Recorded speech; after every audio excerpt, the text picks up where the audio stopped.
Boa noite, pessoal. Eu sou Igor de Paula, membro do EBEP Rio. É um prazer tê-los aqui conosco na nossa 19ª jornada, que também celebra os 20 anos do EBEP. Obrigado pela participação de vocês nessa noite de sábado. Agradeço também à comissão da jornada pelo convite para eu mediar essa conferência do Joel Birman e, principalmente, pela montagem de uma potente e rica jornada. E, em nome do EBEP Rio, eu agradeço também ao Joel Birman por ter aceitado o convite como conferencista da conferência de encerramento.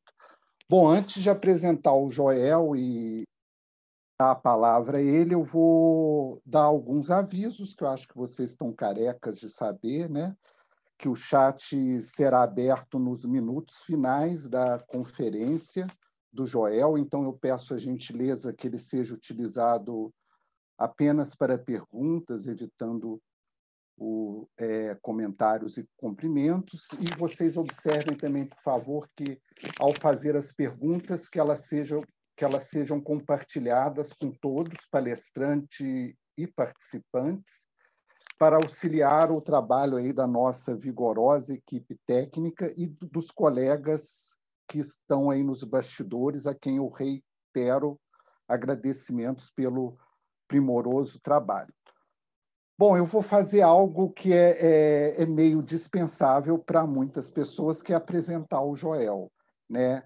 O Joel Birman é professor titular na UFRJ, é professor aposentado no Instituto de Medicina Social da UERJ, doutor em Filosofia pela Universidade de São Paulo, pós-doutor pela Université Paris 7, é membro de honra do Space Analytic, foi premiado 3 vezes com o Jabuti, categoria Psicanálise e Psicologia, recebeu o prêmio Sérgio Buarque de Holanda, categoria Ensaio Social da Biblioteca Nacional, pela editora Civilização Brasileira, publicou Cartografias do Avesso, Gramáticas do Erotismo, Mal-Estar na Atualidade, entre outros.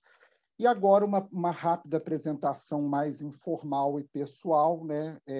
Queria dizer que o Joel Birman propicia aí um excelente encontro, apaziguador e sempre instigante para esses tempos pandêmicos, reafirmando a vida em contornos e vibráteis, trazendo belos retornos e construções criativas para os nossos atravessamentos enlutados nesses tempos sombrios. Bom, Joel, seja bem-vindo, vamos lá. Bem, boa noite a todos. A voz está chegando, tá bom? Tá, ok. Boa noite a todos.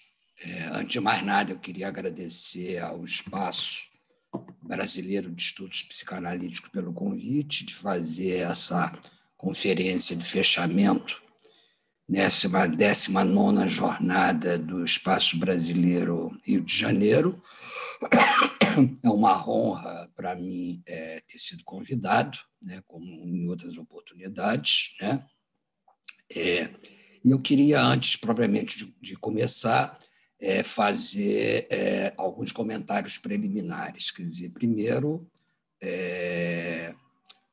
que parabenizar a todos nós pela vitória do Joe Biden, que hoje está eleito presidente dos Estados Unidos, o que foi uma fonte de tensão para todos nós, ou para muitos de nós nos últimos dias. Então, ele foi eleito hoje, né? Então, para mim, isso é uma razão de alegria, né? Queria também parabenizar o EBEP pelos seus 20 anos de existência, por essa jornada que primou por uma série de ganhos evidentes, não apenas pelo número de inscritos, né, mas também com esse ganho inusitado de termos esse contato através de links, através de Zoom, né? Nós podermos fazer uma jornada que seja do Rio de Janeiro, mas que ela tenha um alcance não apenas nacional, mas também internacional, né? Então, eu acho que com isso o EBEP Rio de Janeiro saiu de uma dimensão provinciana para ganhar um alcance maior, o que também nos enche de bastante alegria, né? Me deixa bastante contente, bastante alegre, né? Na medida em que eu sou um sujeito que preza as virtudes cosmopolitas, né? E, ao mesmo tempo, congratular também os organizadores desse site, desse vídeo, que promoveu uma tradução da melhor qualidade, né, segundo todas as pessoas que têm assistido o nosso encontro. Tá? Então, eu queria parabenizar a todos, né, por conta desses pontos que eu destaquei. Né? Em seguida, queria dizer que o tema que eu vou abordar com vocês é o tema que me ocupou esse ano todo, né? Foi objeto do meu trabalho intelectual, que é a questão da pandemia, né? Do qual eu já fiz algumas exposições, uma, inclusive, no próprio Espaço Brasileiro, se não me engano, no mês de junho de 2020, mas que eu já tinha feito também na Academia Brasileira de Ciências, na Associação Brasileira de Saúde Coletiva, né? Sobre a pandemia, né? E que, no momento, está em processo de formalização para virar um livro, né? Que será publicado ainda até o final desse mês pela editora Civilização Brasileira. Né? Vocês me desculpem essa pequena propaganda, né? Mas, de qualquer forma, eu vou retomar essa questão da pandemia nessas linhas de intervenções minhas anteriores, mas acentuar, ao mesmo tempo, a introdução de algumas novas hipóteses de trabalho sobre a pandemia, né, que eu gostaria de salientar, de maneira que eu vou remanejar as minhas ênfases, né, vou enfatizar mais alguns pontos e vou deixar de enfatizar tantos outros, né, para dar um colorido relativamente viçoso ao que eu gostaria de lhes apresentar hoje, né, e evocar também que a minha hipótese básica de trabalho é que a pandemia do coronavírus ela provoca efetivamente um efeito traumático sobre as populações, ela tem um efeito traumático sobre o psíquico, né? De forma que é esse ponto que é o ponto de chegada da minha apresentação, né? E querer dizer também que eu vou percorrer duas linhas de força ao longo dessa apresentação, uma linha de força que é a linha de chamar a atenção das catástrofes que estão presentes provocadas por essa pandemia, e, por outro lado, a questão do traumático, né? De maneira que a gente pode dizer que, enquanto que as catástrofes vão incidir sobre as linhas de força do mundo, né? O trauma vai incidir sobre o campo psíquico do sujeito. Né? Ao mesmo tempo, a pandemia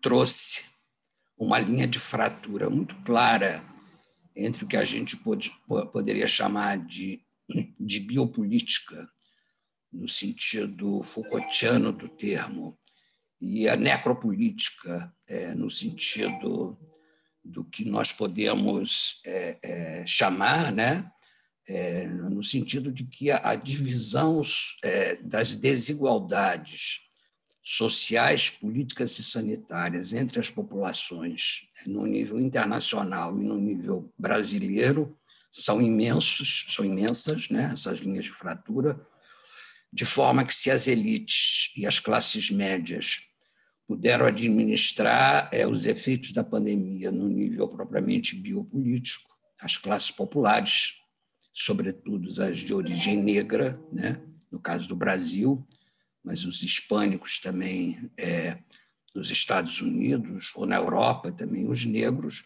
foram certamente os mais afetados, se considerarmos isso do ponto de vista do número de mortos e do número de infectados, né? Então, essa linha de partilha necropolítica, biopolítica, eu queria chamar a atenção ao longo dessa apresentação, né? E chamar a atenção também para um último ponto preliminar, que, do ponto de vista teórico e metodológico, a pandemia tem que ser considerada segundo aquilo que Marcel Mauss, em várias de suas obras, inclusive no ensaio sobre o dom, chama de fato social total. Isto é, a pandemia supõe, né, múltiplas dimensões, a saber, econômicas, sociais, políticas, raciais, étnicas, culturais, sanitárias, científicas, né, propriamente ditas, que se conjugam numa interação orgânica e sistêmica bastante complexa, né, de forma que a gente não pode tratar a pandemia de uma maneira unilateral. É preciso considerar todas essas dimensões que estão aí implicadas, né? Por isso mesmo que, antes de eu me ocupar propriamente da dimensão psíquica da pandemia, eu vou tocar em algumas dessas dimensões ao longo da minha apresentação, né? Para tornar menos esquemático, né, a apresentação da própria pandemia, né? E sair também de qualquer perspectiva unilateral de um certo determinismo unívoco, na medida que a gente está diante de um campo caracterizado por bastante complexidade, né? De qualquer maneira, ainda desse ponto de vista teórico e metodológico, eu diria que a pandemia pode ser pensada a partir de um tríptico conceitual, né? Onde nós temos diferentes objetos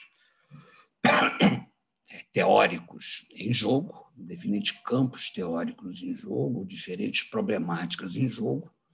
Um primeiro campo, que é o campo propriamente biológico, né, que é o campo do vírus na sua biologia, né? Um segundo ponto, que é a pandemia enquanto tal, né, naquela multidimensionalidade que há pouco eu ressaltei. E num terceiro ponto, que seria o campo das singularidades. E no campo das singularidades, nós devemos destacar não apenas os efeitos somáticos e orgânicos sobre o organismo propriamente dito que a pandemia provoca, mas também os efeitos singulares sobre os psiquismos que são diversificados. Então, é esse o quadro conceitual, né, que mesmo quando eu não vá percorrer aqui todos esses aspectos ao longo dessa conferência, né, porque seria excessivo e longo demais, né, eu vou tentar pincelar os pontos que eu considero mais fundamentais, né, para que a gente possa se aproximar de uma leitura que não seja esquemática dessa pandemia, né? Então, começando, né, a gente poderia dizer, antes de mais nada, que a pandemia ela se passa pela conjunção de duas grandes catástrofes, né? Uma catástrofe civilizatória e uma catástrofe sanitária, né? Então, ela percorre essas duas linhas de força, né? Uma catástrofe sanitária, civilizatória, que é a maior catástrofe desde a Segunda Guerra Mundial, sem a menor dúvida, né? E uma catástrofe sanitária, que certamente é o acontecimento sanitário mais importante depois da gripe espanhola, que aconteceu durante a Primeira Guerra Mundial, né? Considerando as taxas de incidência e de prevalência da doença e de mortes, do estrito ponto de vista epidemiológico, né? Então, esboçando inicialmente essa catástrofe sanitária, né? A gente sabe que hoje a gente tem mais de 1 milhão de mortos em todo o mundo, né? O que é uma barbaridade, né? Claro que é muito abaixo do que foi na gripe espanhola, que teve entre 50 milhões e 100 milhões de mortos, né? Mas, considerando as nossas condições técnicas, científicas e econômicas de hoje, é um efeito inesperado, né, que a pandemia teve, né? Então, nós tivemos mais de 1 milhão de mortos, milhares de infectados, dos quais, né, 1/3 desses mortos infectados estão situados em 2 países, no Brasil e nos Estados Unidos, né? Os Estados Unidos contam com 240 mil mortos, né? O Brasil tem cerca de 160 mil mortos, né? O que constitui 1/3, né, desses mortos e dos infectados em escala global, né? Esse é o tamanho, né, desse efeito no mundo, do ponto de vista epidemiológico, no mundo e no Brasil, né? Considerando que, do ponto de vista do Brasil, sem a menor dúvida, do coronavírus representa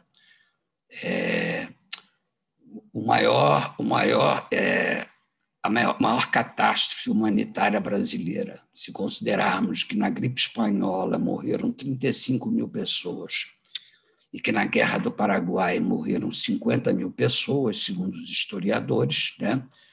Quando atingimos o cálculo de 160 mil, a catástrofe provocada pela pandemia no Brasil é certamente muito maior do que a gripe espanhola e a Guerra do Paraguai, né? Então, entrando agora nessa catástrofe civilizatória, né? A pandemia teve o dom de colocar em suspensão todas as formações sociais existentes no planeta, né?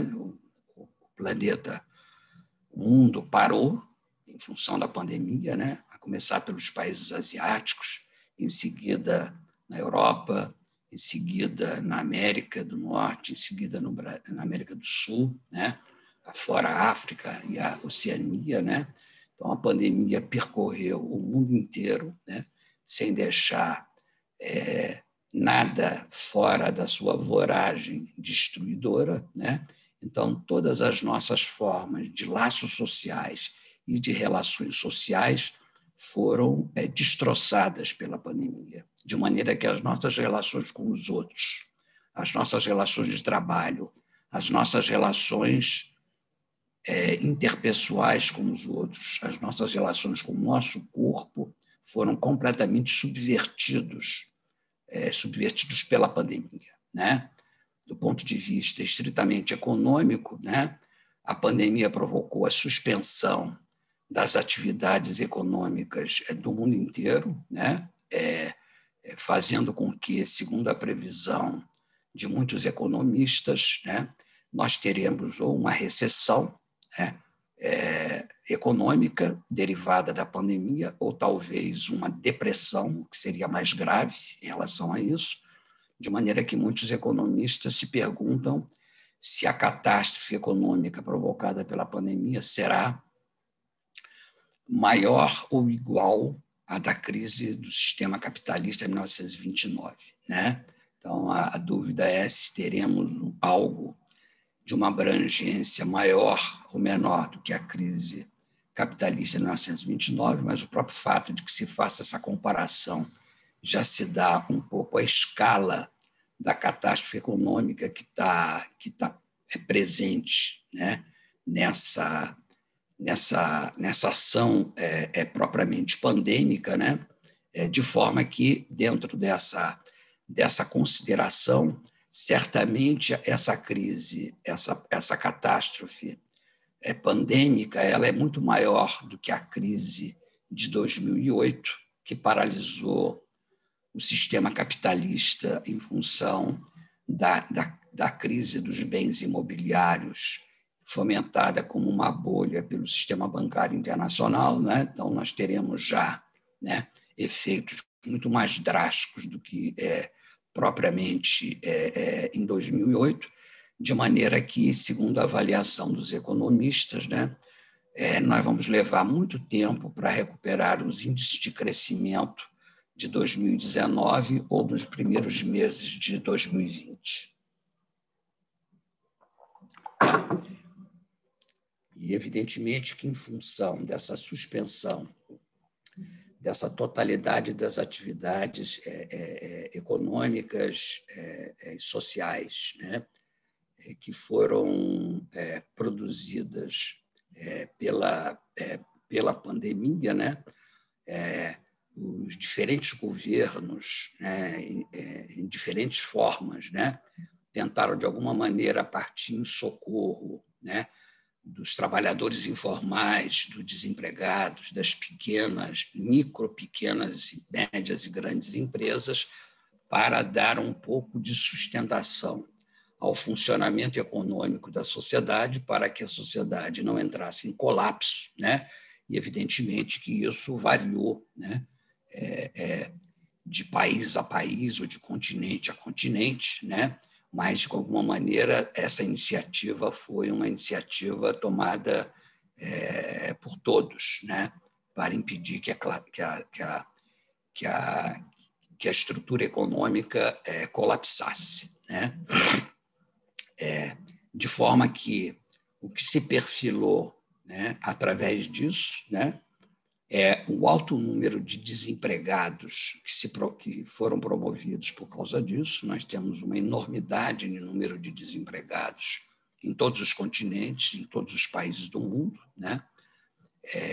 Que é um dos efeitos maiores que essa pandemia provoca do ponto de vista macroeconômico, né? E, além disso, né, esse efeito propriamente econômico, né, ele se traduz também em efeitos sociais bastante palpáveis, né? Qual seja, se formos pensar no caso brasileiro, nós temos um aumento gigantesco das populações de rua, né? As pessoas que tinham casas não têm mais meios por conta do desemprego, de pagar os seus aluguéis e passar a morar nas ruas, né? Esse é o primeiro efeito palpável no Brasil.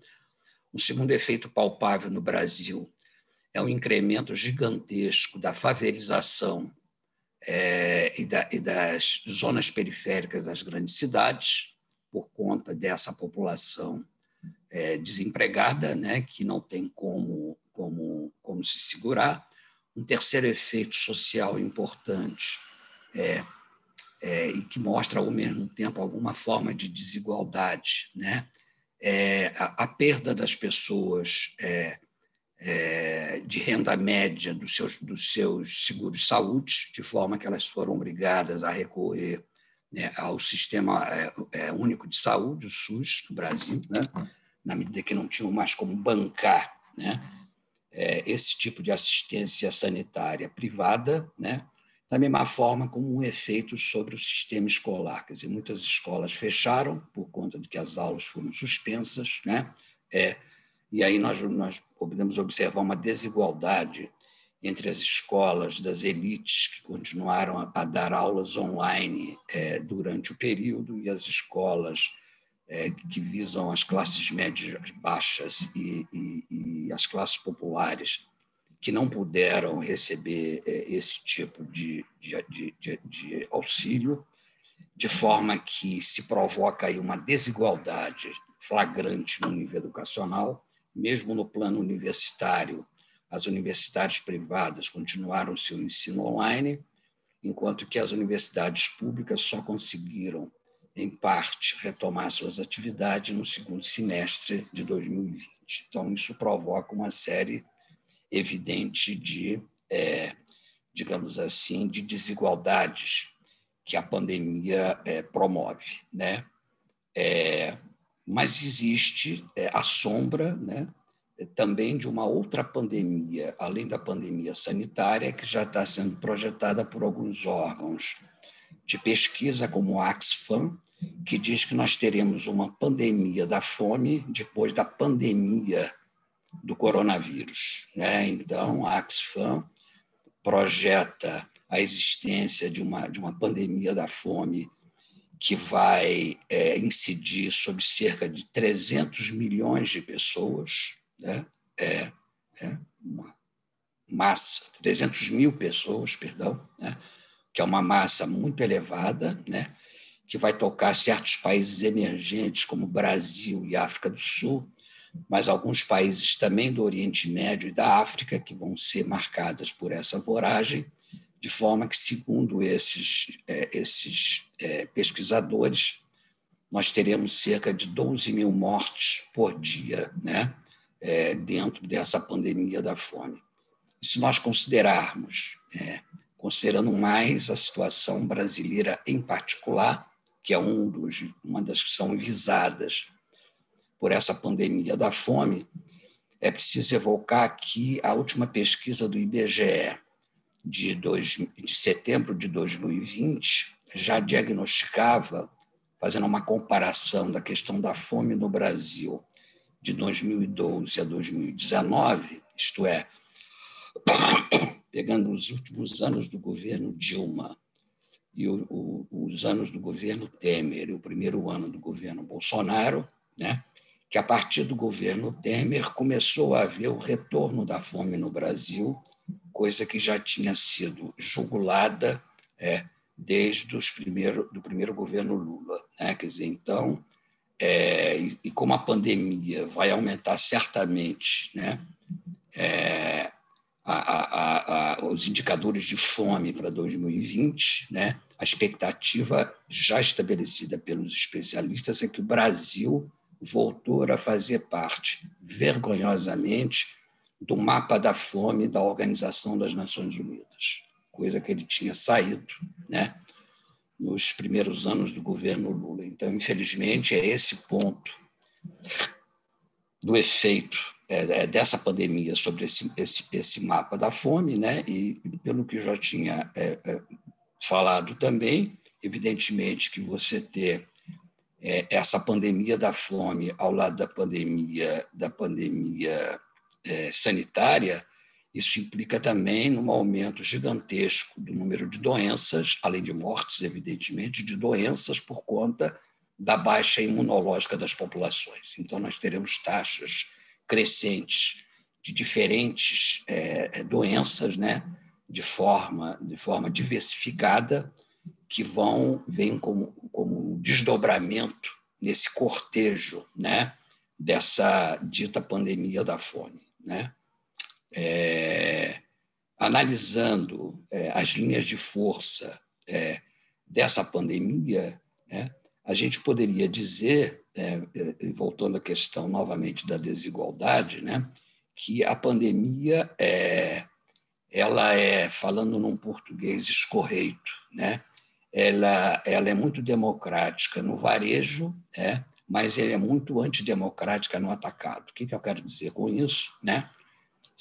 É óbvio que qualquer um de nós está exposto a uma contaminação viral, né?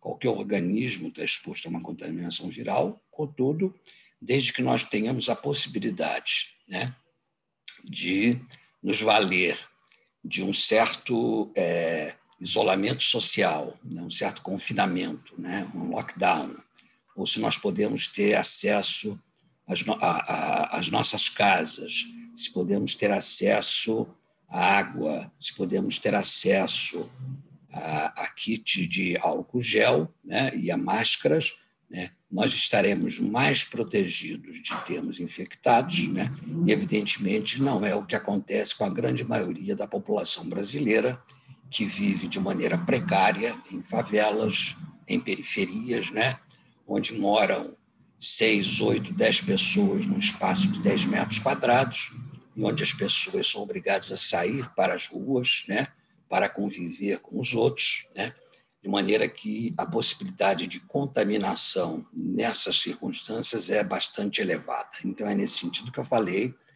que a pandemia provoca uma linha de partilha de desigualdade social muito evidente, né, muito flagrante, né, de forma que, se a pandemia começou com as elites e as classes médias que voltavam de viagens internacionais, logo em seguida ela mudou de rumo, né? E atingiu de cheio as classes populares, né? De maneira que o maior número de contaminados e de mortos, tanto no Brasil quanto nos Estados Unidos, quanto na Europa ou na Ásia, né? São certamente pessoas de classes populares, né? Que foram afetados pela voragem do coronavírus. No caso do Brasil, né, considerando que as classes populares são, sobretudo, as classes populares de origem negra, né, os negros brasileiros foram muito mais afetados que os brancos, da mesma forma como as comunidades indígenas no Brasil foram muito afetadas, até mesmo porque o governo brasileiro não tomou precauções de proteção em relação a essas populações, né? O governo Bolsonaro recusou conceder verbas para ter acesso à água potável, kits sanitários e mesmo alimentação das comunidades indígenas, de forma que a gente teve também as nossas comunidades indígenas altamente atingidas por esse coronavírus em comparação com as populações, digamos, brancas, né? Então, negros e índios foram muito afetados, né? E a população branca mais protegida em relação a isso. Não quer dizer que não tenham brancos que façam parte das classes populares. Eu estou falando aqui do ponto de vista estatístico e dominâncias, evidentemente. A mesma coisa se deu nos Estados Unidos, onde foram os negros e os hispânicos os mais afetados pela pandemia, né? A mesma coisa aconteceu na Europa, na Oceania e etc. Né? Quer dizer, então, a proporção é mais ou menos similar. Né? Quer dizer, então, nós temos, portanto, como um efeito dessa pandemia, né? Uma desigualdade social flagrante como efeito dela, né? E sanitária, né? Social, afetando o sistema de saúde e o sistema escolar, né? De uma maneira patente, né? De maneira que, se a gente considerar, né, essa voragem que se dá no plano econômico, no plano social, no plano da política habitacional e no plano escolar, né, nós podemos dizer que a pandemia afeta diretamente o campo da saúde mental, que é o campo que nos interessa, na medida que nós fazemos parte do campo psicanalítico, e muitos de nós trabalham também no campo da saúde mental. Então, o campo da saúde mental foi altamente incidida, né, em relação a isso. Esse é o diagnóstico, aliás, da Organização Mundial de Saúde, que fala que a grande preocupação a médio e longo prazo são os efeitos da pandemia sobre o campo da saúde mental, né? Por esses efeitos econômicos e sociais a que eu destaquei, e eu acho que o diagnóstico da OMS é perfeito em relação a isso, é absolutamente correto, né? E me parece que o que essa pandemia fez foi radicalizar o lugar da saúde mental no campo da saúde pública e da saúde coletiva internacional, né?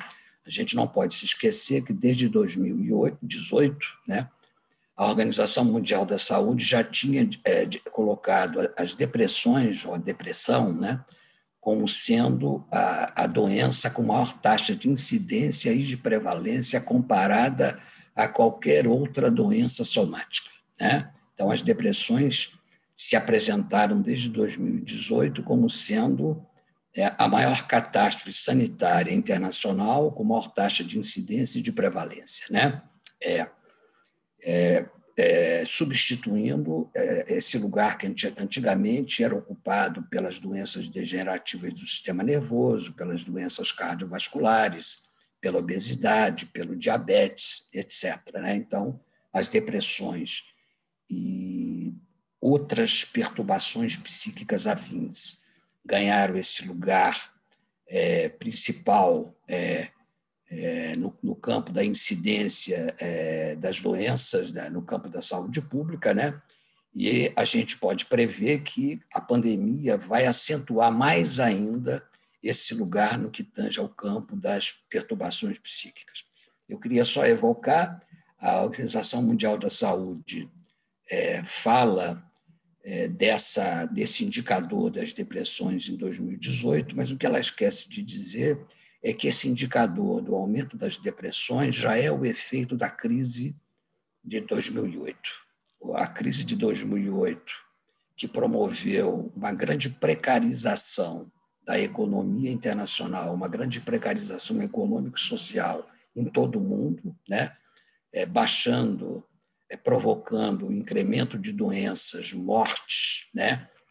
Subnutrição, perda de trabalho no mundo inteiro, foi responsável por aumento das depressões em plano global, da mesma forma como esta mesma precarização que é responsável por essa grande crise dos refugiados, que começou a se acentuar bastante a partir de 2008, onde as pessoas que vinham do Oriente Médio, da África, da América Latina, em relação aos países hegemônicos, em nome de ter uma vida melhor, né, passaram a viver de forma indigna em campos de refugiados, né, que são versões contemporâneas dos antigos campos de concentração, né? Então, já é o efeito dessa precarização o que provocou efetivamente essa crise, essa grande incremento das depressões, das perturbações psíquicas, né? Pós-2008. E nós teremos uma multiplicação disso pelos efeitos da pandemia agora, né? Então, a partir de agora, vamos voltar para analisar especificamente o campo da saúde mental, né? Para chegarmos às nossas hipóteses de trabalho referentes a essa pandemia, mas até mesmo para analisar isso, a gente tem que passar de forma preliminar para analisar dois modelos de governabilidade que marcaram essa pandemia em plano internacional, né? Quer dizer, então, grosso modo, a gente teve dois grandes modelos de governabilidade, né? Um primeiro modelo que estabeleceu a prevalência do imperativo da vida e um segundo modelo que estabeleceu a primazia do imperativo econômico. Nós tivemos duas escolhas estratégicas fundamentais, imperativo da vida, imperativo da bolsa, né, para aludir à metáfora do Shakespeare no Mercador de Veneza, né, que foi inclusive retomada pelo Lacan no Seminário 11, para falar do paradoxo, né, da vida e da bolsa, né, propriamente dita, né, e que me parece que essa oposição vai marcar efetivamente o percurso dessa pandemia, né, nos seus efeitos sanitários e sociais, né?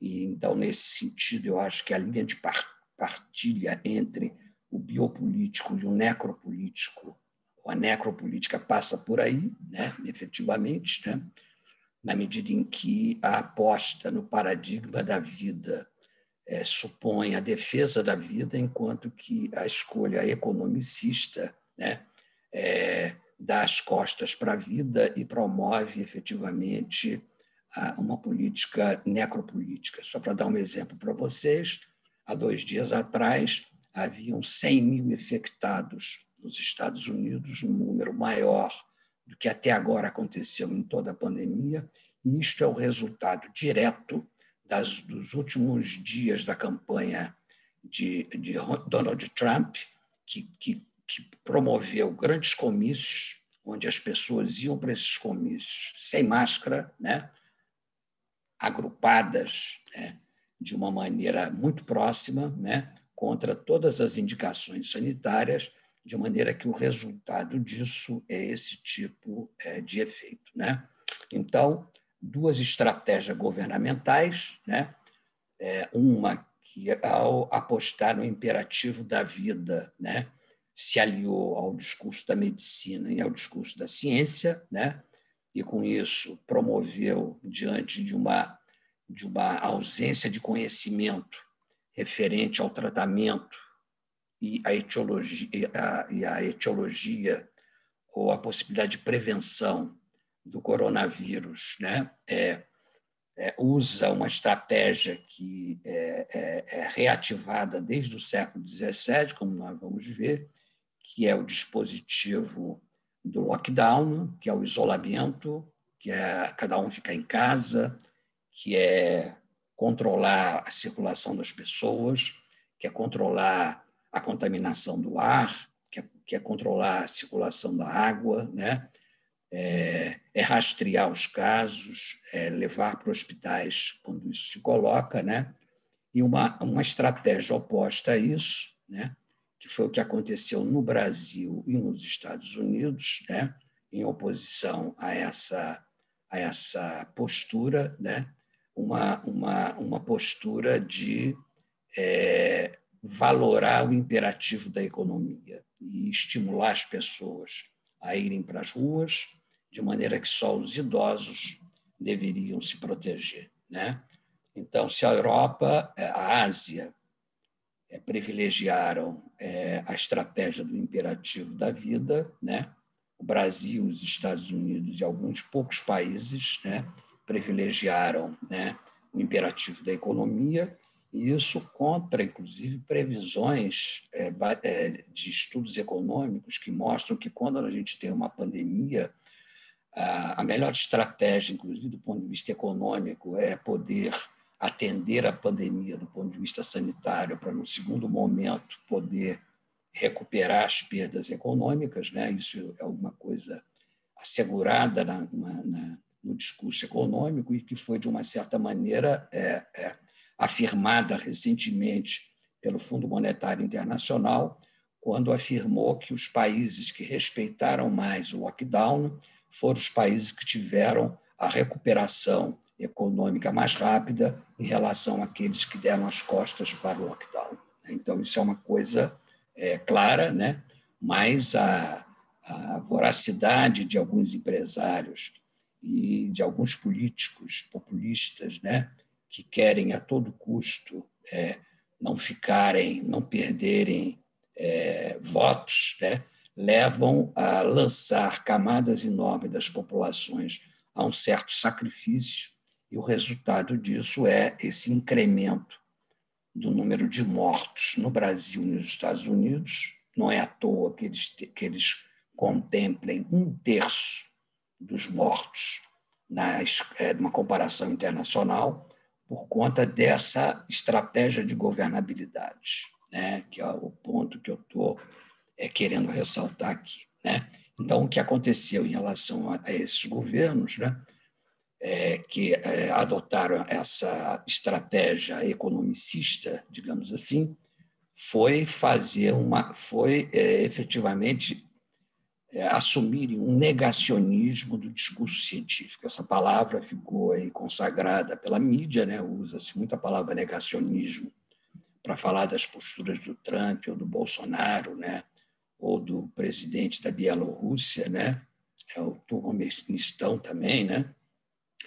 Então, são os negacionistas. Agora, do ponto de vista psicanalítico, aí eu faço um primeiro comentário, é que esse negacionismo ele se baseia não naquilo que o Freud chamava de denegação, mas se baseia naquilo que o Freud chamava da recusa, que é você não reconhecer um elemento que vem do campo da percepção, né? Então, enquanto que no caso da denegação, nós circulamos num campo convencionalmente denominado de neuroses, no caso dessa recusa, nós estamos próximos do campo da perversão, né? Do campo da perversidade, onde existe o uso de uma grande crueldade quando você joga essas populações ao sacrifício, né?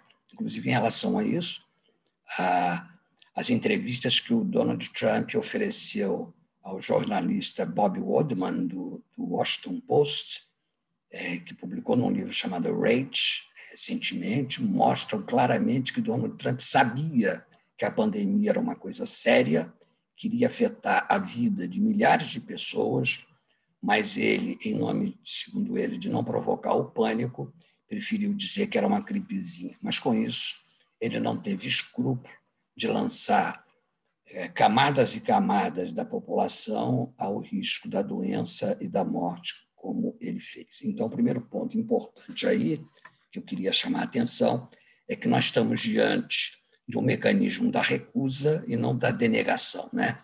Aquilo que o Octave Manoni, num texto célebre, descreveu como eu sei, mas mesmo assim, né? Onde o mundo das crenças é fatalmente afetado por isso. Um segundo aspecto importante, falando desses dois modelos de governabilidade, é que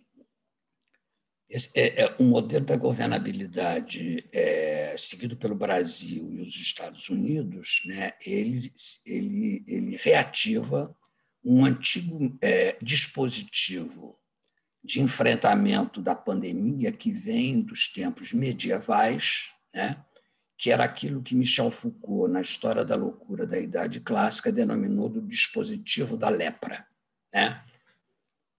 Então, no dispositivo da lepra, o que você fazia? Você pegava os leprosos, tirava da circulação social, né? Você jogava eles para fora do espaço social, condenava eles à morte social e, em seguida, à morte biológica, né? Enquanto você mantinha a sanidade, né, das que permaneciam no espaço social. Lepra, e havia, né, toda uma interpretação teológica da pandemia, né? Estamos falando aqui dos tempos da peste negra, né? E de outras pandemias que existiam na época, né? De forma que o que estava em jogo era uma interpretação da lepra como sendo um mal do ponto de vista teológico do termo, de forma que Deus, né, castiga os pecadores, né, com a lepra, né, com a doença, né, e eles devem ser, então, condenados à morte social e à morte biológica. Esse é o dispositivo, né, que foi acionado por essa forma de governabilidade.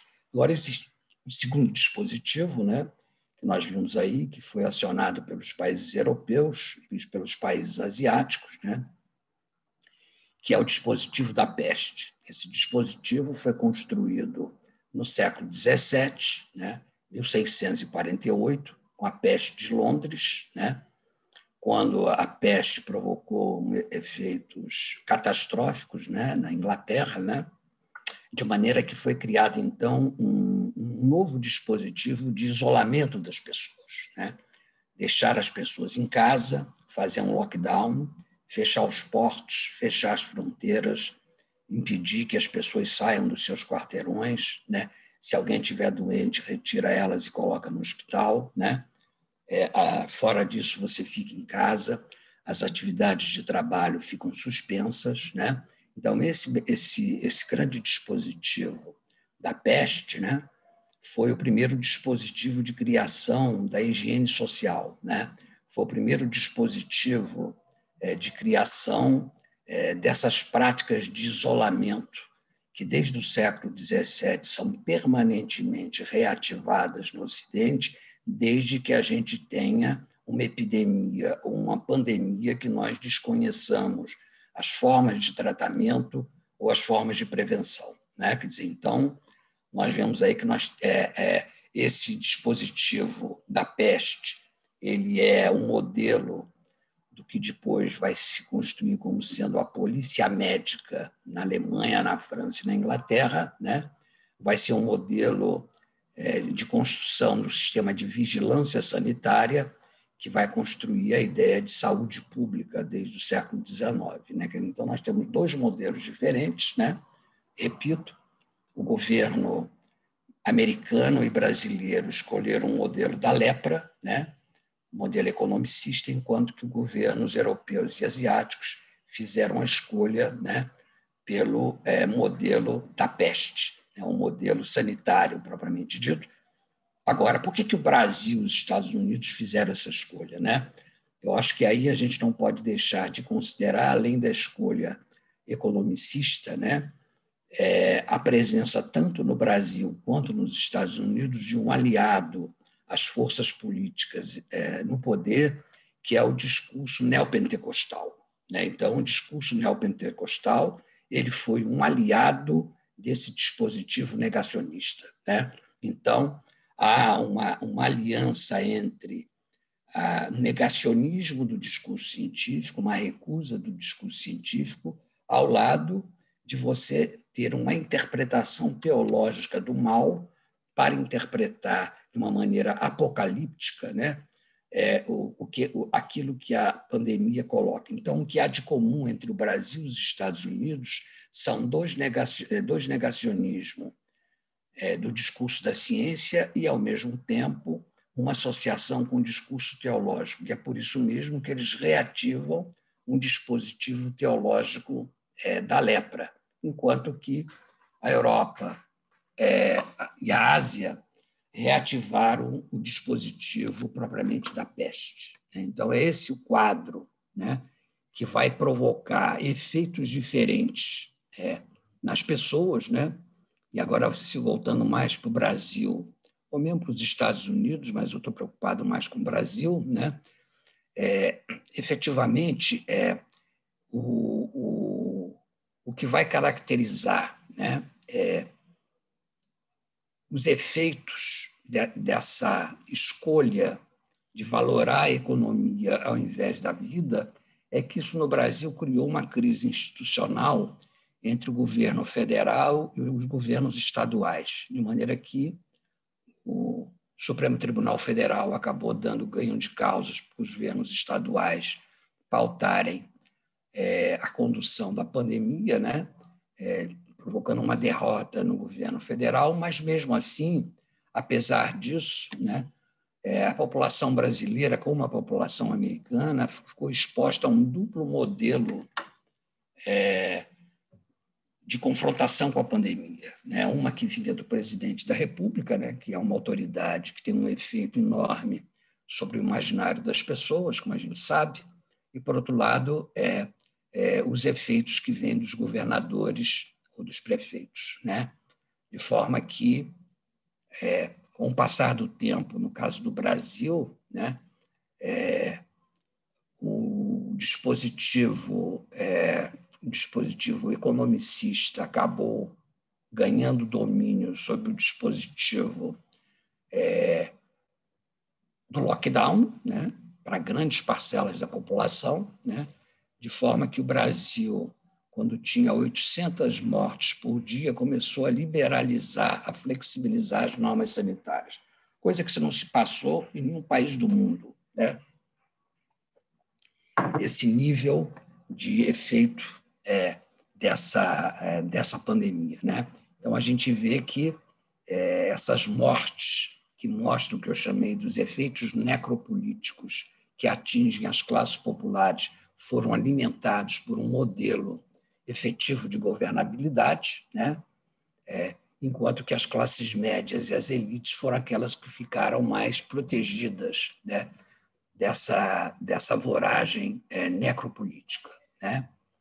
E, efetivamente, né, entrando mais agora para analisar, né, o efeito da pandemia no plano das subjetividades, no plano do sujeito, né, a gente deve dizer, antes de mais nada, que aquilo que caracteriza uma pandemia com uma virose, no caso, né, é o fato dela ser um mal invisível. Então, a dimensão da invisibilidade é fundamental na experiência da pandemia. É claro que aquilo que é válido para o coronavírus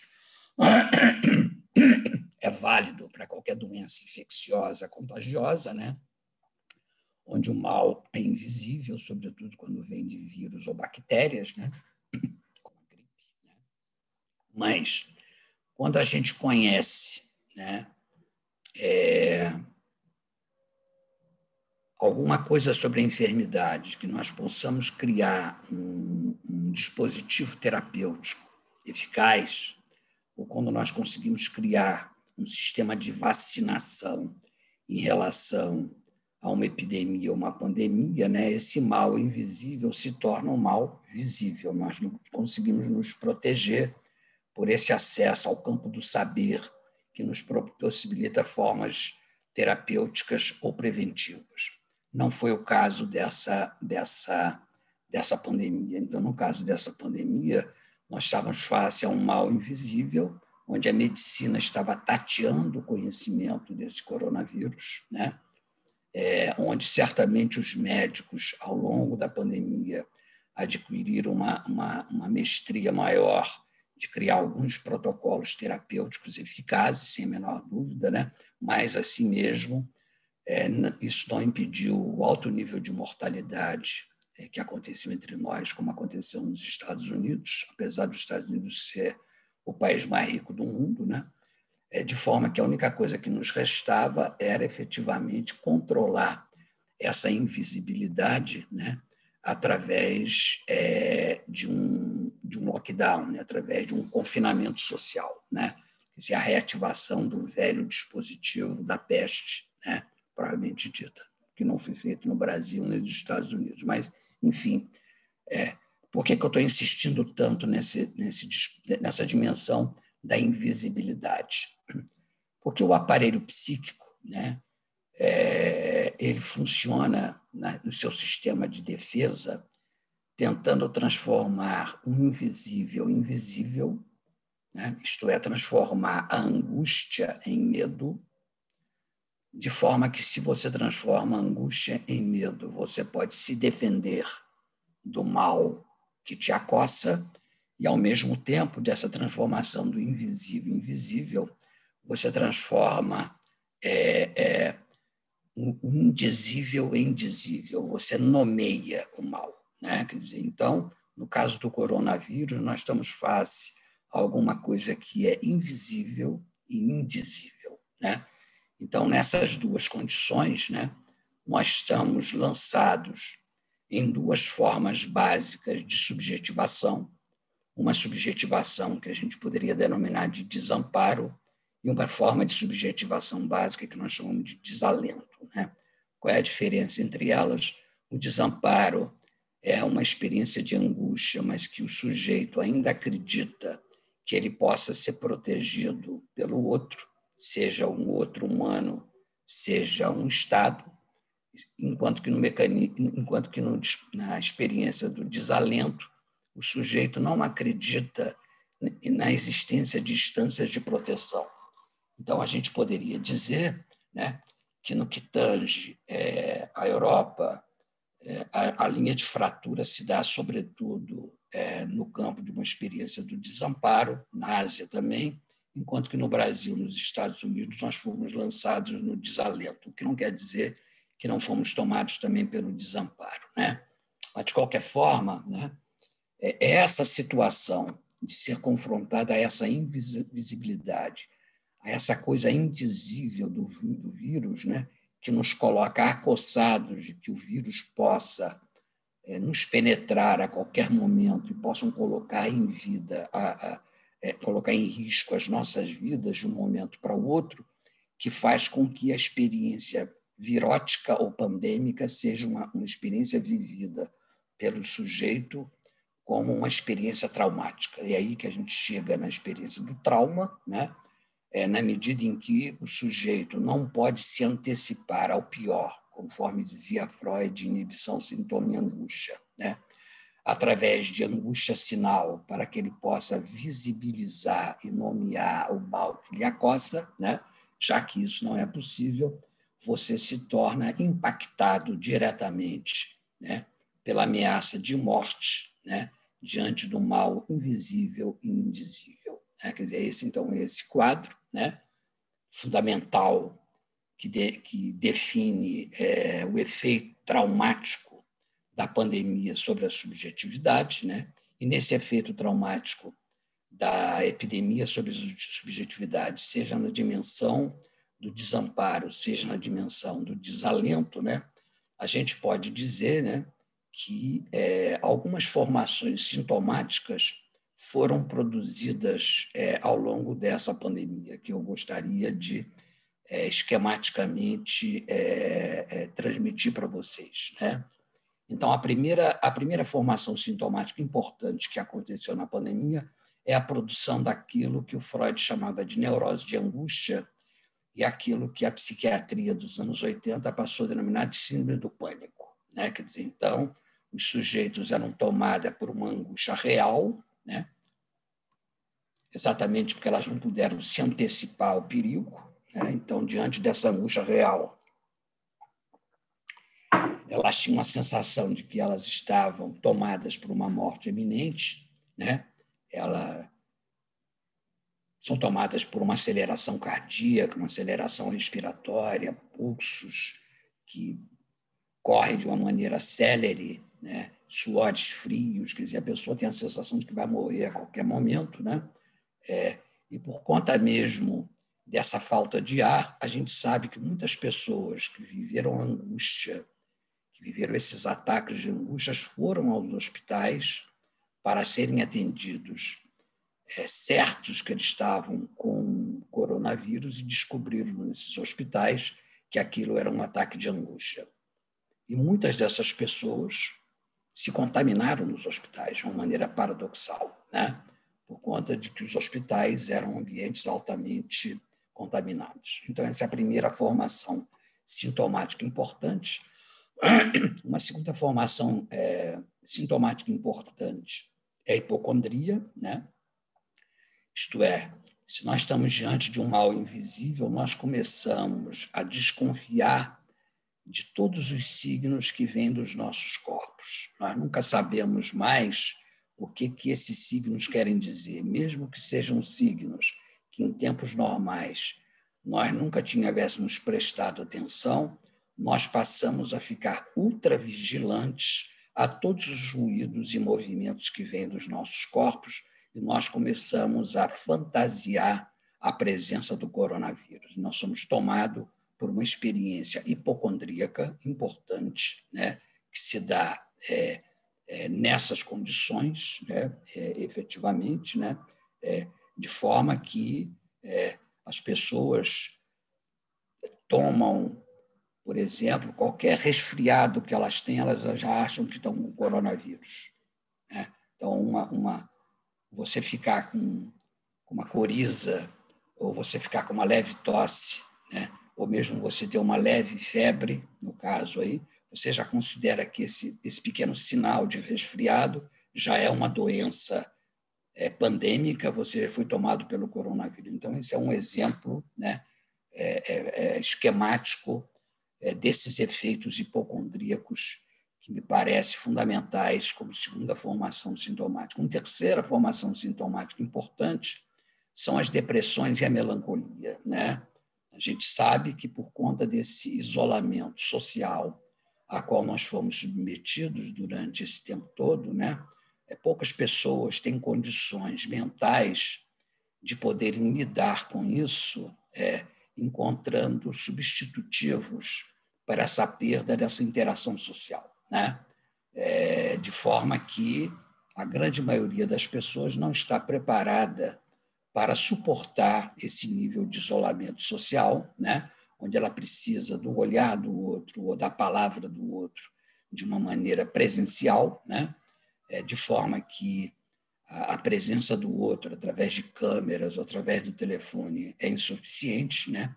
De forma que esse esvaziamento das interações sociais provocou um esvaziamento de si, né? Fonte de experiências depressivas importantes que aconteceram durante a pandemia e que mesmo no caso de alguns idosos, né, que ou vivendo sós ou vivendo acompanhado das suas parceiras ou dos seus parceiros, né, se viram longe da presença dos filhos ou dos netos, ou do abraço, ou dos beijos dos filhos e dos netos, e caíram em situações melancólicas graves, passando não só a se deprimir, mas começaram a se abandonar, né?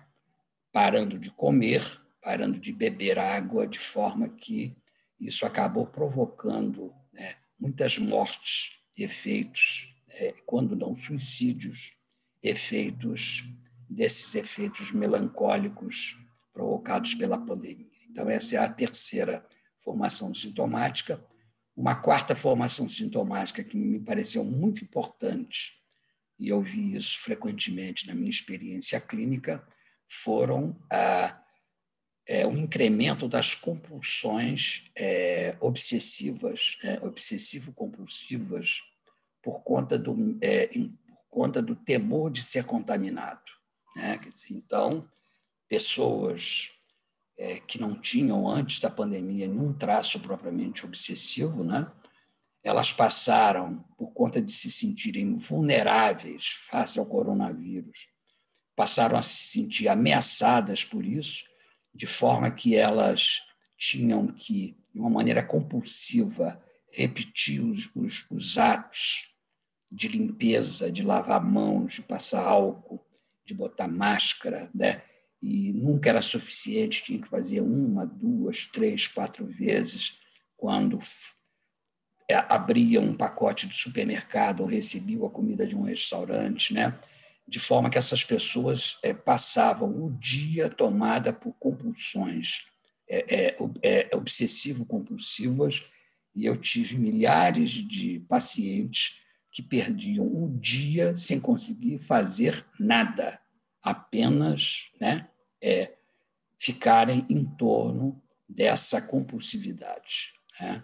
Então, essa é uma formação sintomática importante que aconteceu durante a pandemia. Ao lado dessa compulsão obsessivo-compulsiva em torno de rituais de limpeza, nós tivemos também a compulsão com jogos eletrônicos, que foi uma coisa muito importante. Né? As pessoas começaram a ficarem adictas a jogos eletrônicos, sejam crianças, sejam como adultos, como maneira de tentar buscar, através do mundo virtual, alguma forma de interação que elas não podiam ter no mundo real, de maneira que a gente teve toda uma grande compulsividade através desses jogos propriamente eletrônicos que também aconteceu. Né? Então, essa é uma compulsão, né? Então, é uma formação compulsiva. Uma quinta formação sintomática importante foi um incremento gigantesco da violência doméstica. Né? Isso se deu no mundo inteiro. Né? A gente viu, a gente constatou, tanto no Brasil como fora do Brasil, o aumento da violência dos homens em relação às mulheres, mas também em relação às crianças. Né? Houve um aumento gigantesco da violência, né?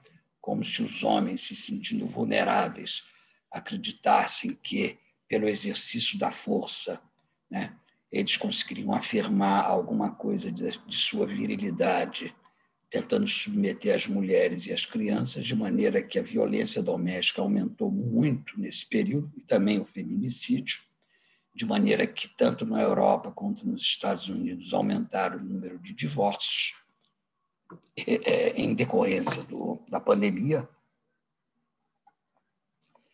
e dessa violência, né?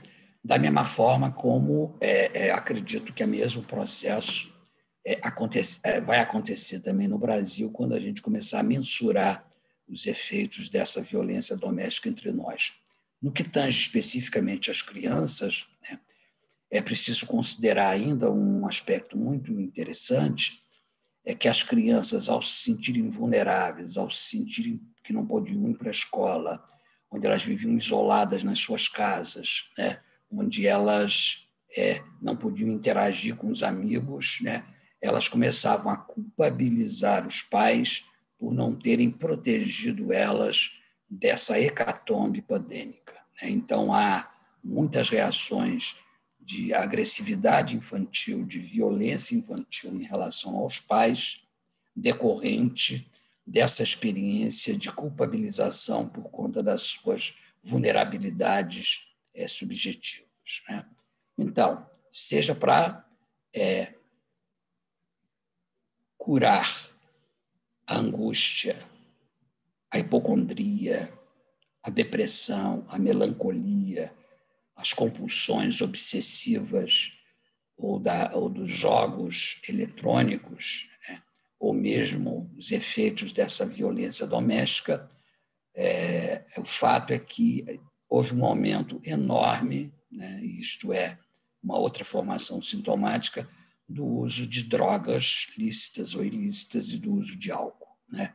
Então, houve uma espécie de promoção de adicções, né, seja medicamentosas, sejam alcoólicas, né, seja de drogas tipo cocaína, crack, etc., né, para as pessoas se estimularem para tentarem segurar, seja a sua angústia, sejam as suas depressões ou as suas condições melancólicas, da mesma forma como houve um incremento do consumo alimentar, né? E certamente as pessoas passaram a comer mais do que elas comem, como se elas se preenchessem de comidas, né? Elas se tornando mais volumosas, elas pudessem imaginariamente se sentir mais poderosas diante desse mal. O fato é que há um aumento da obesidade, né, referente a esse efeito bulímico, né, alimentar provocado também pela pandemia. E uma última formação sintomática, eu acho que essa é bastante complicada, porque ela vai implicar também o nosso futuro, né, que é o fato de que com esse número de mortos, que aconteceram em todos os lugares, mesmo que no Brasil e Estados Unidos tenham sido maiores, né? O fato é que em todos os países nós tivemos também um número elevado de mortes, não iguais ao Brasil, evidentemente, mas diante dessa montanha de cadáveres, né? Esses cadáveres, esses mortos, não puderam ser enterrados de uma forma digna, né? Eles foram enterrados sem a presença de rituais funerários adequados, né? Então, esses mortos foram tratados de uma maneira indigna, né? Ou para enunciar uma metáfora de uma antiga peça de teatro do Sartre, foram mortos sem sepultura, mortos que ficaram sem serem enterrados, né? Mortos que não tiveram rituais funerários, né?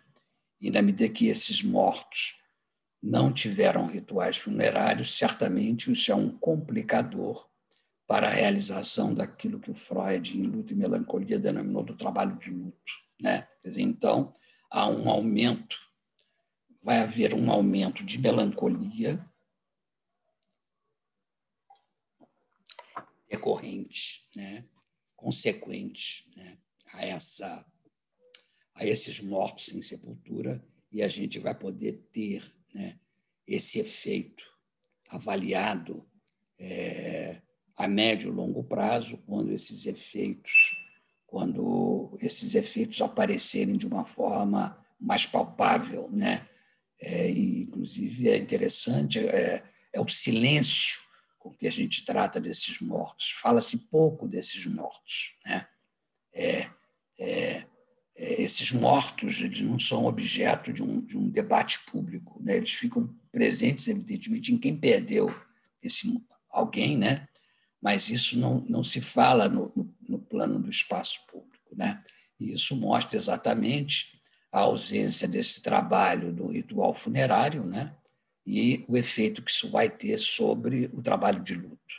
E eu temo aí que teremos efeitos melancolizantes importantes, né? Então, nós temos esse conjunto de formações sintomáticas, né? Decorrente desse efeito traumático, né, provocado pelo coronavírus, né?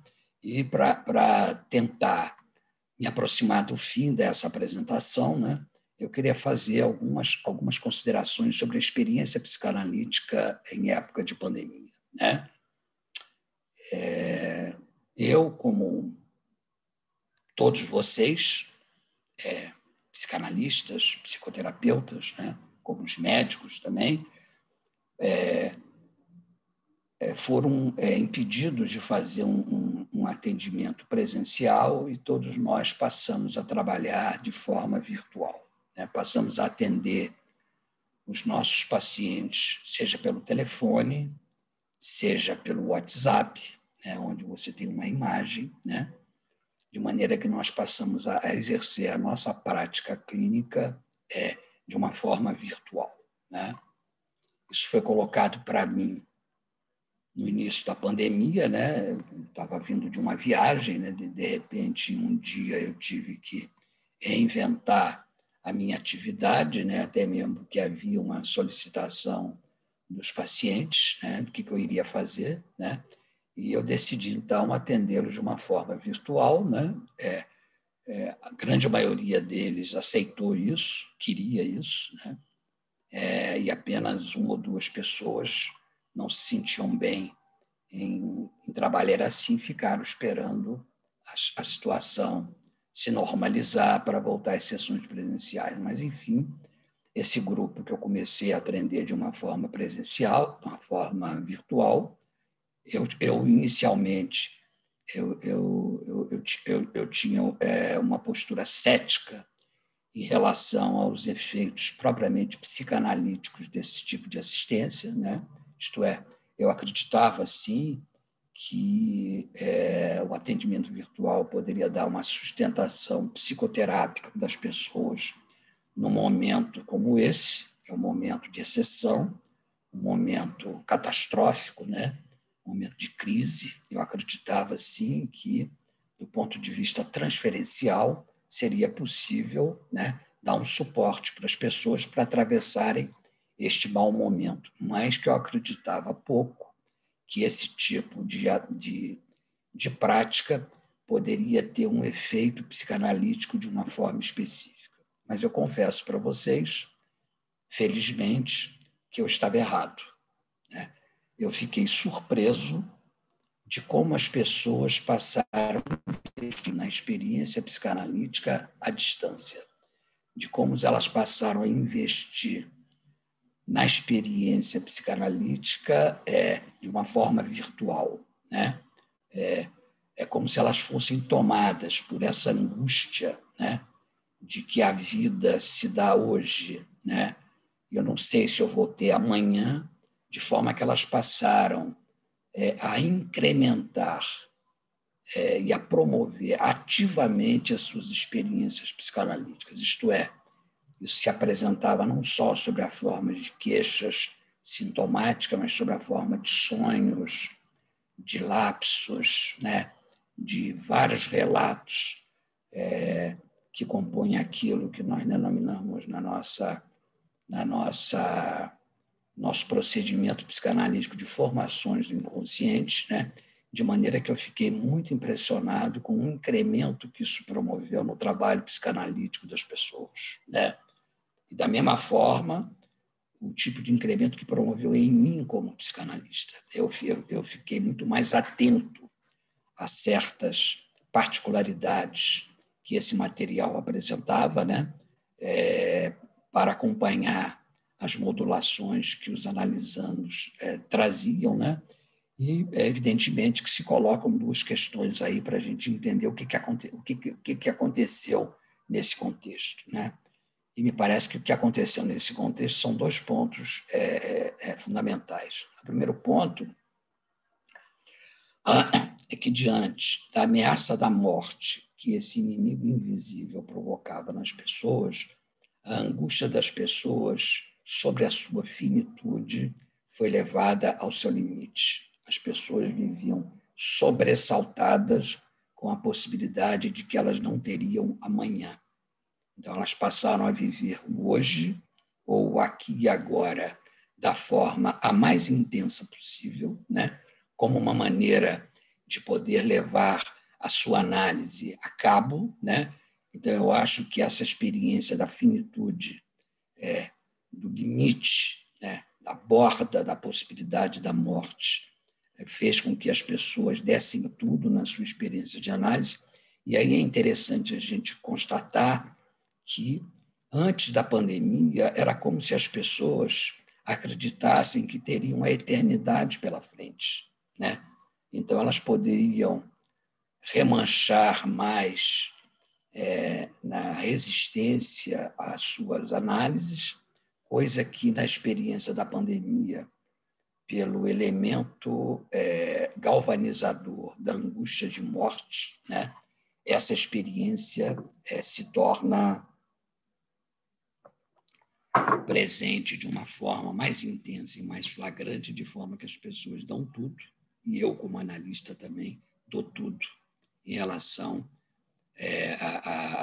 ao material que me era apresentado. Então, eu acho que o primeiro ponto importante é que a pandemia, através dessa forma de análise feita de forma virtual, mostrou efetivamente uma produtividade psicanalítica, né? Sem apresentar, digamos assim, uma diferença substantiva em relação a uma sessão presencial. Eu devo dizer, inclusive, em relação a isso, que eu tive muitas experiências com pessoas que só começaram a fazer análise comigo de forma virtual, né? Isto é, muitos pacientes novos me procuraram nesse período, de maneira que eu tenho não só pacientes que já eram meus pacientes antes, mas os pacientes que começaram a fazer uma análise comigo nesse momento virtual. Então, em relação a isso, isso é uma informação importante, né? Para se considerar que foi estabelecida uma relação transferencial com novos pacientes nessas situações que eu diria excepcional. Então, a gente pode dizer, por esse incremento dessa angústia provocada pela pandemia, né, aquilo que psicanaliticamente a gente pode dizer que as pessoas foram acossadas por suas angústias de castração, que as análises ganharam uma produtividade, uma rentabilidade notável, né, de maneira que eu me senti efetivamente um psicanalista atendendo as pessoas de forma virtual, né? Agora, a pergunta que fica em seguida é a segunda pergunta. Em relação a essa prática, né, como é que é possível aceder e incidir sobre o corpo das pessoas, né, de uma forma virtual, né, na medida em que a gente tem um pressuposto, desde Freud, de que uma psicanálise, que é uma experiência psicanalítica, ela passa pelo corpo das pessoas, ela incide sobre a economia libidinal, né? Ela redistribui, né, as intensidades, né? Então, qual é o efeito sobre o corpo que essa forma de atendimento virtual promove, né? E eu acredito que o efeito sobre o corpo vem através de dois canais fundamentais, né? O canal visual, né, que é aquilo que a gente que é a pulsão escópica, né? O corpo se faz presente através da pulsão escópica quando a análise se faz através de um sistema de imagens, mas também o corpo se faz presente através daquilo também que é a pulsão da voz, a pulsão invocante, né? Quer dizer, então o corpo ele é tocado através de dois canais complementares, que é a pulsão invocante da voz e a pulsão especular, que vem através da imagem. Então, o corpo é contemplado nesse tipo de experiência, que eu acredito ser legitimamente psicanalítica, que se dá de forma virtual. Então, o que eu posso deduzir, encaminhar para minhas conclusões, é que efetivamente é possível, né, uma prática psicanalítica de forma virtual, tal como eu experimentei, apesar de não ter experiências anteriores de forma virtual, a produção desses efeitos propriamente psicanalíticos, né, de mudanças na economia libidinal das pessoas, de mudança na qualidade do material, que pode se dar de forma virtual, né, e não apenas de forma presencial.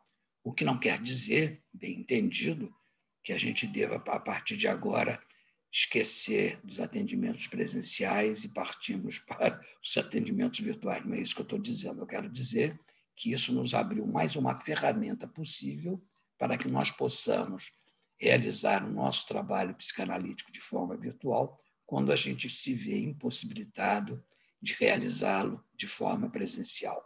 Foi isso que eu pude aprender, né, e fazer essa leitura propriamente da pandemia, né, e para concluir, né, só assinalar, né, a partir desse afunilamento que eu fiz por essa dimensão traumática, né, que a pandemia foi atravessada por uma dupla linha de força, biopolítica e necropolítica, e que essa biopolítica da pandemia atingiu, sobretudo, as classes médias e as elites que puderam ter condições de gerir mais as suas vidas num espaço isolado, enquanto que as classes populares ficaram expostas ao extermínio, à morte, né? À doença e à morte por conta da impossibilidade de terem condições de um confinamento ou de uma proteção maior durante a pandemia. É isso que eu queria dizer para vocês a respeito disso e muito obrigado pela atenção de vocês. Joel, muito obrigado aí pela brilhante conferência.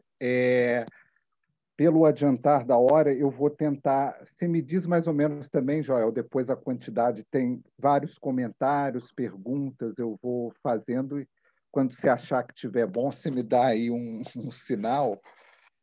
Bom, eu vou juntar algumas perguntas que têm uma temática semelhante, né? A Camila Rodrigues, ela disse ser fã do seu trabalho, ela é de Juiz de Fora, soube de você através do Heitor Lobo e da Leila Guimarães, lá de Juiz de Fora, e ela pergunta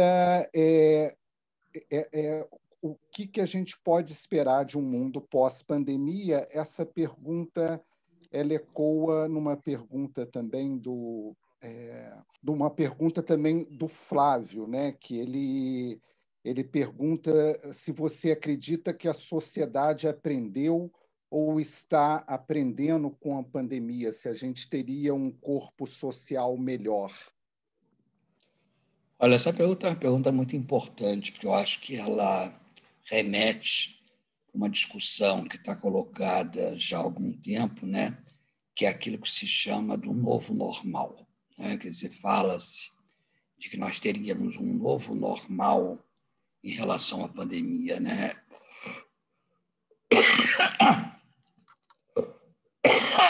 Desculpe, depois da pandemia. Em relação a isso, nós temos vários aspectos importantes. Quer dizer, o primeiro aspecto importante que se situa no plano provavelmente macropolítico, né, é que na medida que os diferentes estados se veem obrigados a terem que investirem na economia através das classes,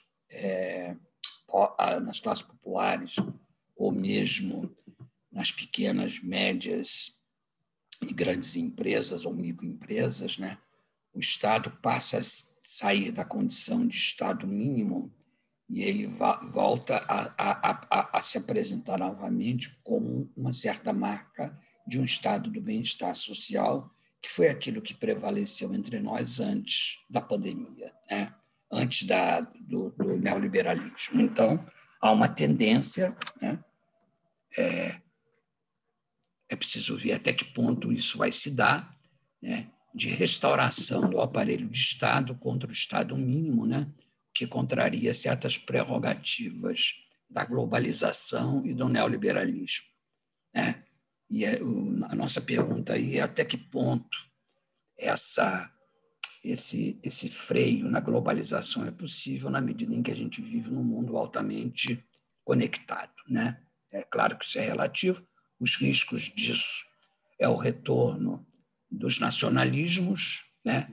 É o retorno dos discursos populistas que já estavam presentes antes da pandemia e que podem ser incrementados, né, por conta dessa centralização estatal, né, propriamente dita, né, de maneira que, da mesma forma como na Hungria e na Polônia, nós temos ou mesmo nos Estados Unidos do Trump, nós tivemos esse populismo, até que ponto isso, ou no Brasil do Bolsonaro, até que ponto isso não vai incrementar novas formas de populismo, né? Então, eu acho que esse é o primeiro ponto importante.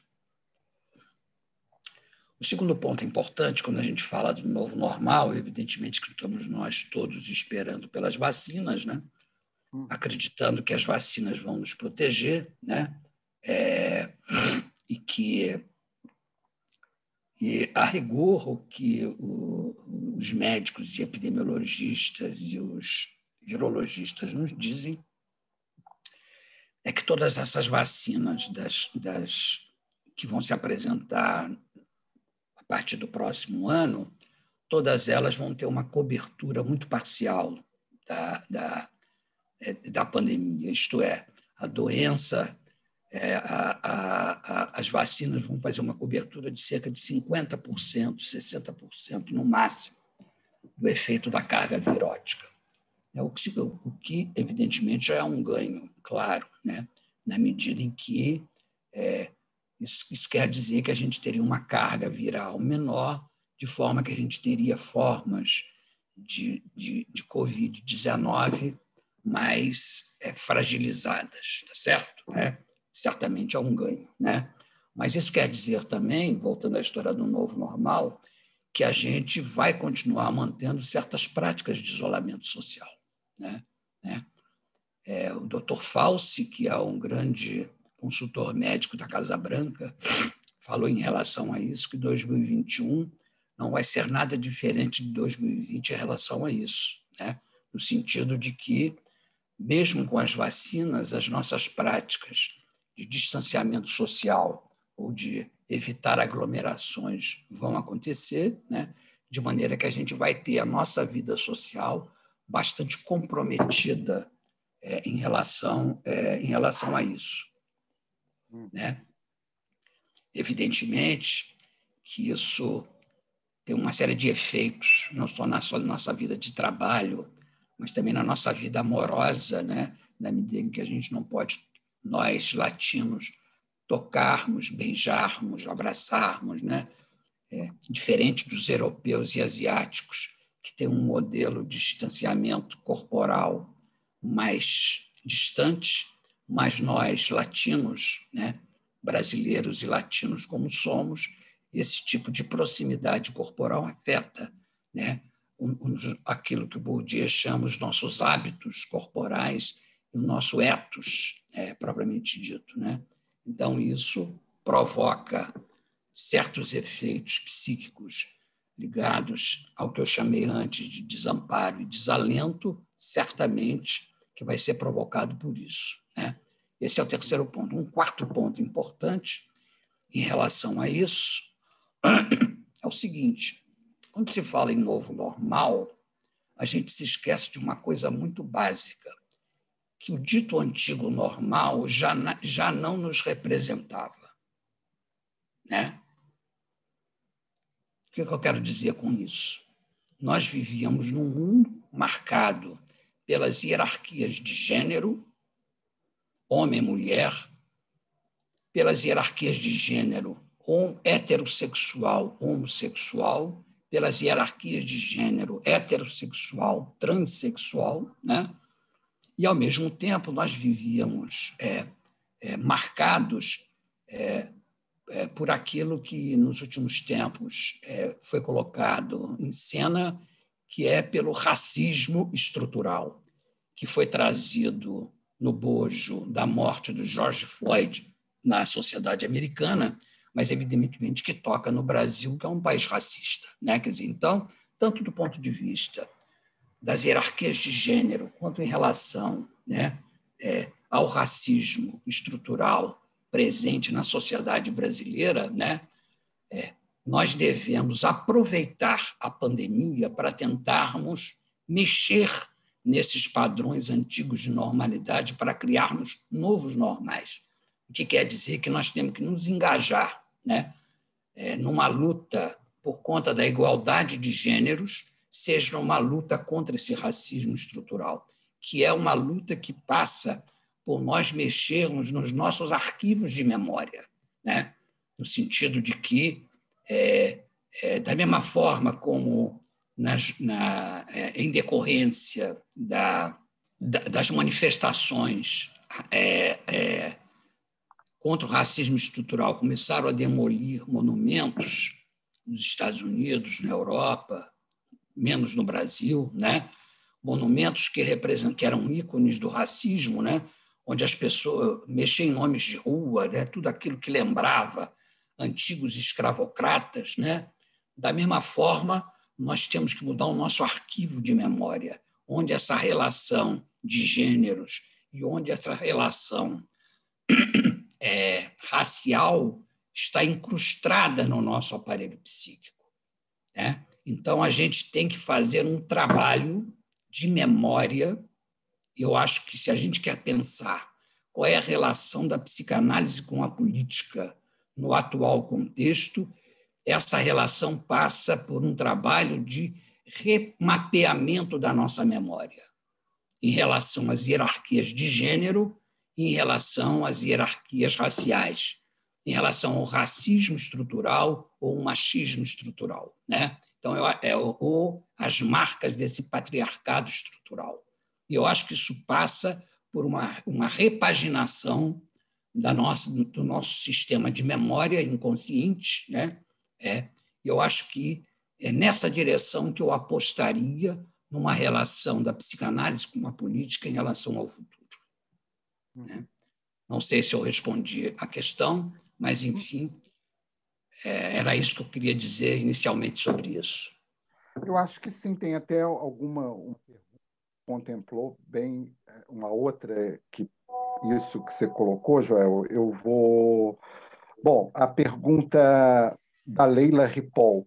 Diante dessa pandemia da fome que prevê que assolará o Brasil, produzindo essa massa de pessoas que já não tem nada a perder, quais as consequências políticas que você antevê? Essas pessoas irão para as ruas? A esquerda conseguiria organizar essa luta? Ou haveria uma passividade melancólica diante das perdas humanas? Olha, eu acho que, em relação a isso, a gente está diante de um certo imprevisível, né? Eu acho que, até agora, de uma certa forma, com exceção de alguns momentos durante a pandemia, onde houveram manifestações públicas no Brasil, né? Estou falando de manifestações públicas das esquerdas, né? Que foi na época das pautas antirracistas, aconteceu em algum momento isso, né? Fora disso, o que a gente teve foram manifestações ligadas à direita, né? Propriamente dita, né? Que foram organizadas em torno do Bolsonaro. O fato foi que as esquerdas agora respeitaram essa regra de civilidade, né? contra aglomerações públicas, né?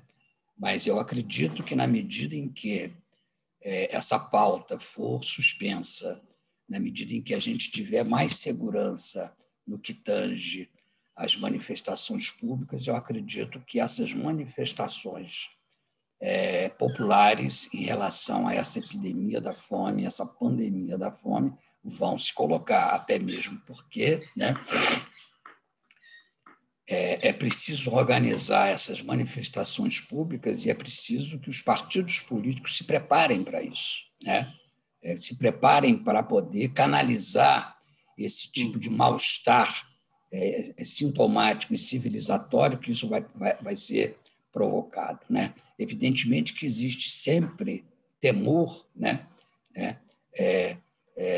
Desse desalento melancólico, Leila, que você chamou a atenção. Mas eu acredito que cabe a nós organizarmos uma plataforma política que permita afirmar a biopolítica contra a necropolítica. Eu acho que essa é uma das plataformas das esquerdas ou das forças democráticas, melhor dizendo, para os tempos próximos. Bom, eu acho que, em função do tempo, não vai dar para a gente receber novas perguntas, mas eu vou fazer algumas que chegaram aqui, Joel. Eu vou passar para um bloco interessante. A última parte que eu entendi ser a última parte aí da sua conferência, que é em relação aos atendimentos virtuais, com a pergunta do Pedro Catapan.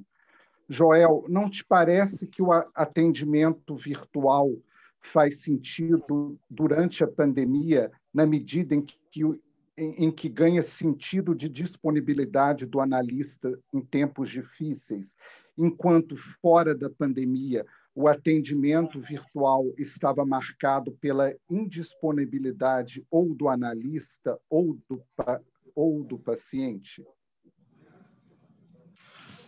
Eu tento. Eu acho que, em parte, eu concordo com você, Pedro, quer dizer, no sentido de que eu acho que a pandemia trouxe, e eu acho que eu deixei isso claro quando eu falei do atendimento virtual durante a pandemia, foi a dimensão da urgência, né? A urgência da vida, né? Que, aliás, a metáfora que o Freud fala quando ele fala do desamparo, né? Quer dizer, o choro do bebê é a fonte de todos os motivos morais, é a urgência da vida. Então, eu acho que, no tempo da pandemia, essa dimensão da urgência se colocou, e eu acho que é nessa dimensão da urgência. Vocês me esperam um momento, que eu tenho uma urgência aqui, que é o meu cachorro que está latindo. Eu vou abrir a porta para ele nos deixar em paz, né? Muito bem. Então, alguém abriu a porta. Então, eu acho que a urgência da vida foi o que propiciou a eficácia ou esse desencadeamento dessas análises de forma virtual. Nesse sentido, eu concordo com você, Pedro, mas eu acho também o seguinte, eu acho que numa situação onde outras urgências vão se colocar, tipo uma internação psiquiátrica, uma internação por uma doença grave no hospital geral, uma viagem, né, onde uma pessoa precisa muito do trabalho, da continuação do trabalho psicanalítico, quer dizer, nesses novos contextos de urgência, eu acho que a gente conseguiu calibrar um instrumento de trabalho que se mostrou positivo durante a pandemia. Então, eu acho que isso é extensível para novas situações também de urgência. Mas eu concordo com você. Eu acho que essa urgência da morte, imperativo da vida e a luta contra a morte, tornou esse instrumento muito aceso, muito intenso durante a pandemia, mas eu acho também que outras situações de urgência, como doenças, viagens, internações, onde o sujeito precisa ter um interlocutor para manter a sua ligação transferencial, eu acho que esse dispositivo virtual vai nos ser de muita... A gente deve tratar dele com muito carinho.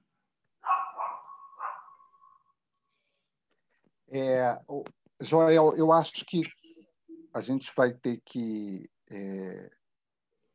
encerrar.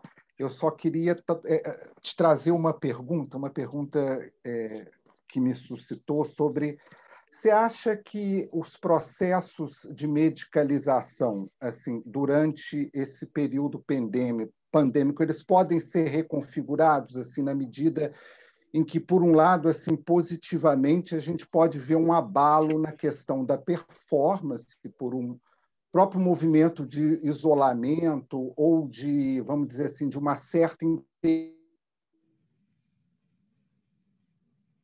interior durante a pandemia, e também, por um outro lado, pela questão, vamos dizer, do próprio negacionismo, né, da própria recusa, como disse, a alguns saberes tecnocientíficos, tipo vacina, dados epidemiológicos, né? Você acha que é o processo?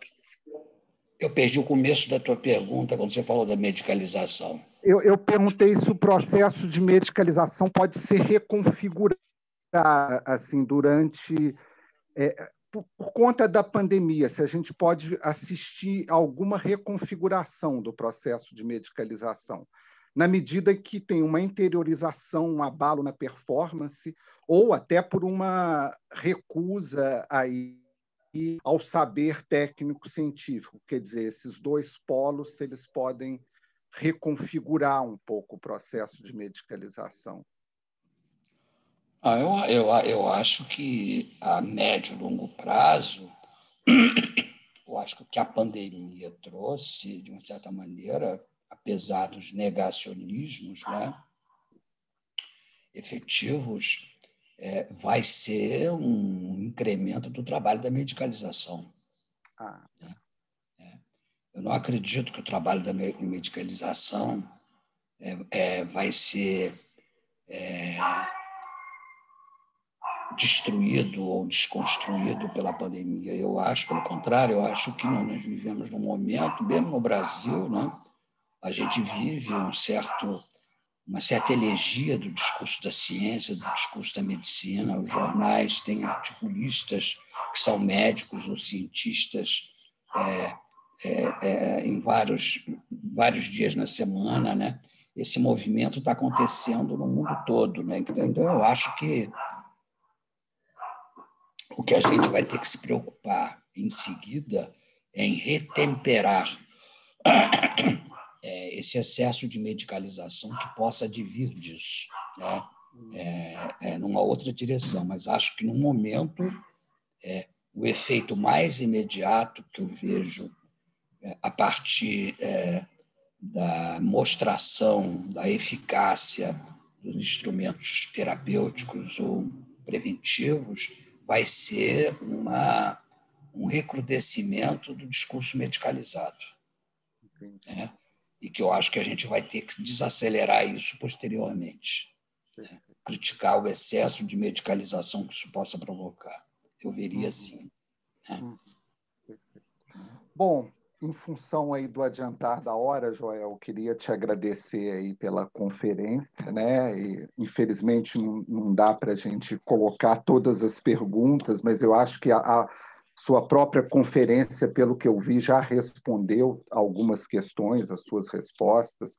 Eu queria deixar um aviso da comissão da organização e pedir aos participantes que permaneçam na sala para a gente assistir o clipe de encerramento. Um abraço afetivo em todos e todas, e mais uma vez, em nome do EBEP Rio, a gente agradece a participação de vocês. Muito obrigado. Tchau, gente. Muito obrigado pela atenção de vocês. Até a próxima. É.